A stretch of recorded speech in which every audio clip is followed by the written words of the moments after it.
yet another Monday again. But before we get started, there are a couple of announcements and just a couple of different things that we wanted to remind y'all of. First of all, this Wednesday is going to be our last Summer 11 segment.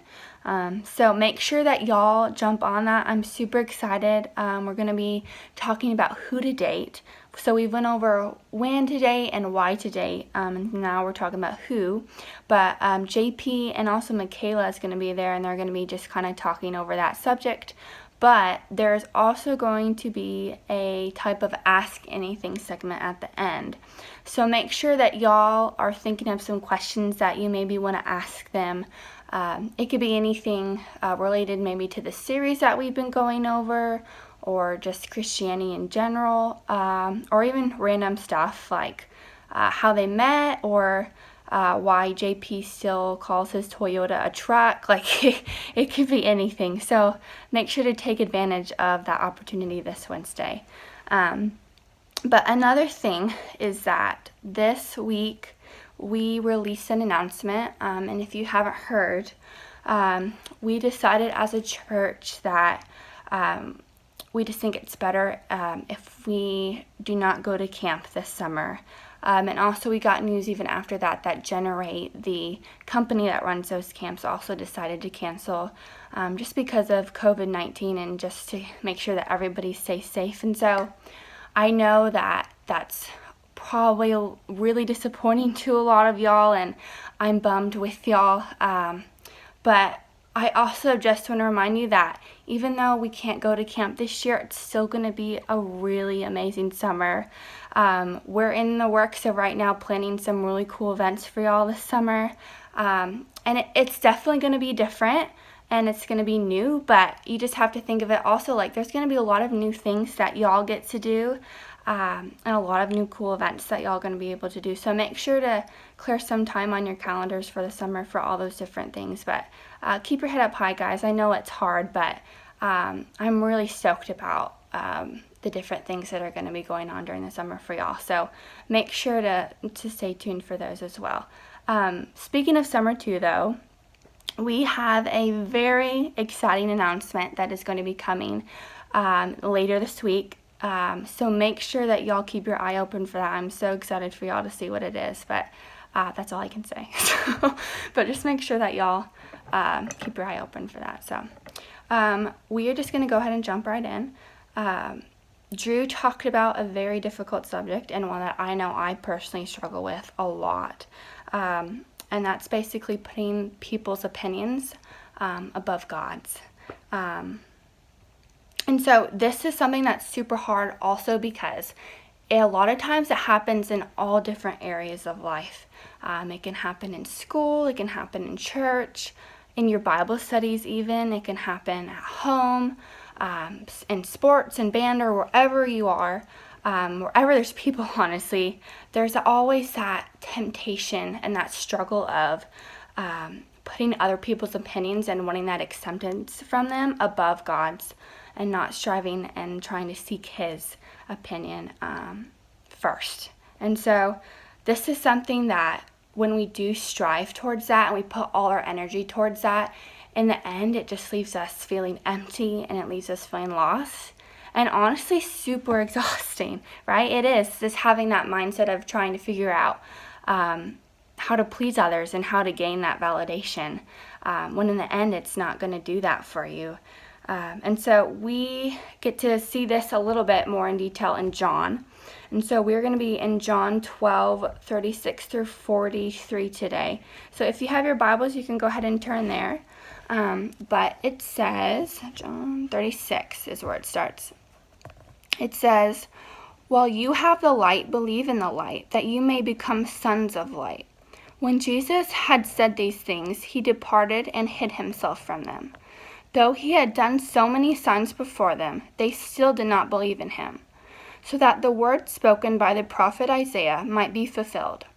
"Lord, who has believed what he heard from us, and to whom has the arm of the Lord been revealed?" Therefore they could not believe, for again Isaiah said, "He has blinded their eyes and hardened their heart, lest they see with their eyes and understand with their heart and turn, and I would heal them." Isaiah said these things because he saw his glory and spoke of him. Nevertheless, many even of the authorities believed in him, but for fear of the Pharisees they did not confess it, so that they would not be put out of the synagogue. For they love the glory that comes from man more than the glory that comes from God. So in this verse, sorry, I'm like losing my voice, but in this verse, we see that this is kind of the last phase of Jesus' ministry. It's the last week. He's on earth before his crucifixion.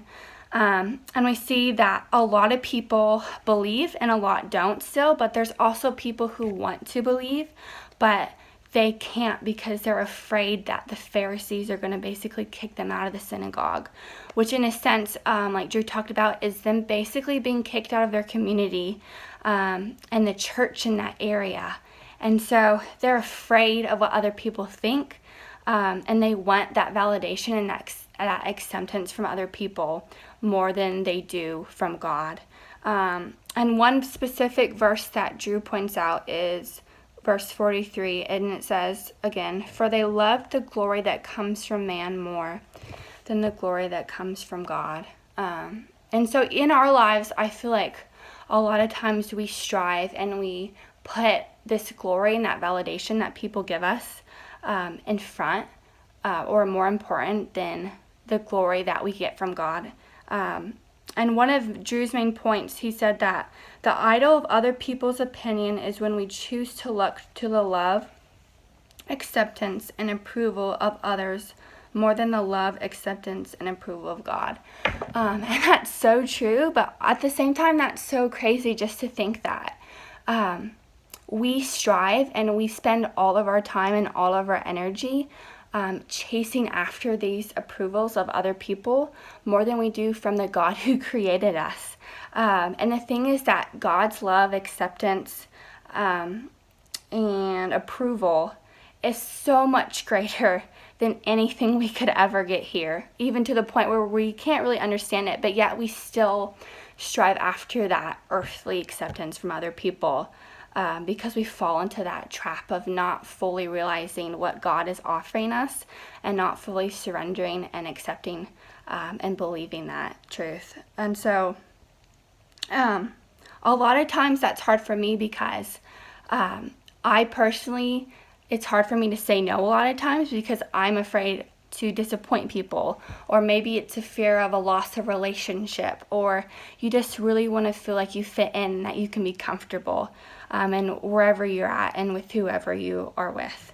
And so it's that temptation to continually trying to please others. And I kind of like to think of it as like you're driving down a road, right? And there's all these different signs and there's all these different lights flashing at you, telling you to turn left or to turn right, or to take a U-turn, or to recalculate. But at the end, you never get to your final destination. You always have to turn another way, but it's never truly fulfilling you. You never get to where you want to be. But it's only until we let God take that wheel and trust that he's going to take us to where we need to go and trust that what he says is true.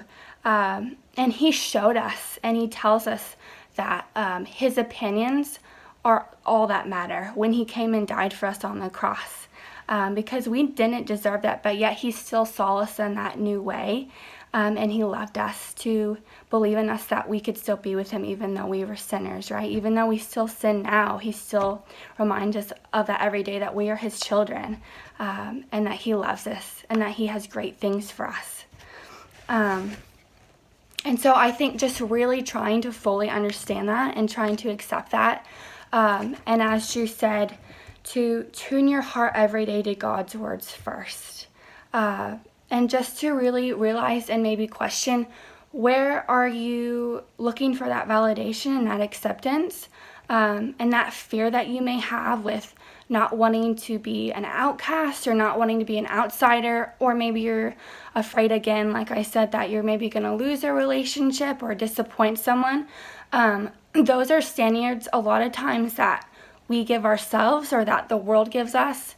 And those opinions and those standards that the world gives us are constantly changing and going from right to left. And so that can be super exhausting of trying to catch up and keep up.